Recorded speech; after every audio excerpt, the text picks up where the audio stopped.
Okay, Maryland Governor Wes Moore just spoke moments ago on the High Court's decision and other topics, and he just met with President Trump and other governors at the White House. Let's listen in to what he had to say. Oh, no, first, I stand by what I said about the Potomac sewage spill. That is a DC pipe on federal land. That had nothing to do with Maryland. So I stand by the fact that the president was not telling the truth when I was somehow being blamed for something that we had nothing to do with. But also, I am very clear that I don't have any intention of going back and forth with the President of the United States. That's not why I ran for governor. I ran for governor because I'm going to protect my people. But did you tell him today, did you say, why are you, in your words, lying? Did you ask him about it? No, I did not have a conversation with the president about that. I was actually just had a conversation with the people and the cabinet secretaries on things like being able to build infrastructure. I had conversations with cabinet secretaries on being able to get disaster relief for Western Maryland. You know, I had conversations with the housing secretary about how we can speed up building more housing inside of the state of Maryland. But I'm here to focus on the people of my state. I am not going to spend a second talking about a petty attack that the President of the United States had. But Governor Moore, did you not have any? With also Bloomberg News here. The Supreme Court tariff ruling came down during the middle of the breakfast. Can you all? This is for no one in particular, but what was the vibe, the reaction in the room? We saw reports on the president saying it was a disgrace, but how long did he stay after that ruling came down? And do you feel that the ruling overshadowed what you all hoped to accomplish during the meeting today? Yeah, that's why I was late. I was reading a terrible opinion.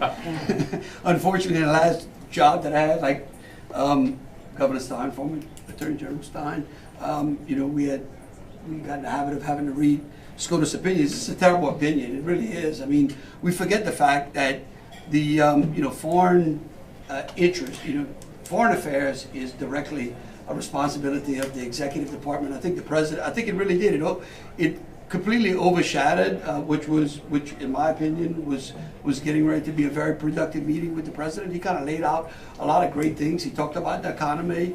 He talked about public safety. I mean, he went through a number of things. He offered help to every one of the governors there. Said, hey, any help that you need in your state? I mean, he was very gracious to Governor Hochul as well. And so again, I think that it was unfortunate that the Supreme Court came out with a bad ruling at that time, because I think we're going to have a great meeting.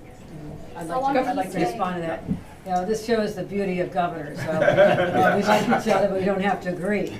The Trump tariff tax hit New Yorkers hard. My rural communities have been hit hard by this. The farmers with additional costs for everything from their feed and their fertilizer that only comes from places like Canada and Ukraine. They have been struggling enormously for the last year, as well as the cost of so many products in our stores and groceries going up and up and up. So this is one of the reasons the New York State, with our Attorney General Tish James, was joined by other states in bringing this lawsuit to question the role of the president's power in this particular space.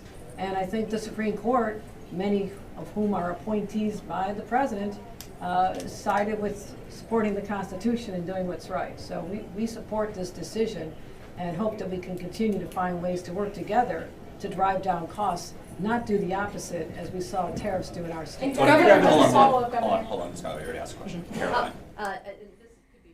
All right, you're listening to governors there. They were meeting with President Trump at the White House today when the Supreme Court's ruling on the president's sweeping tariffs came down. The Supreme Court ruled the president does not have the power to impose those tariffs.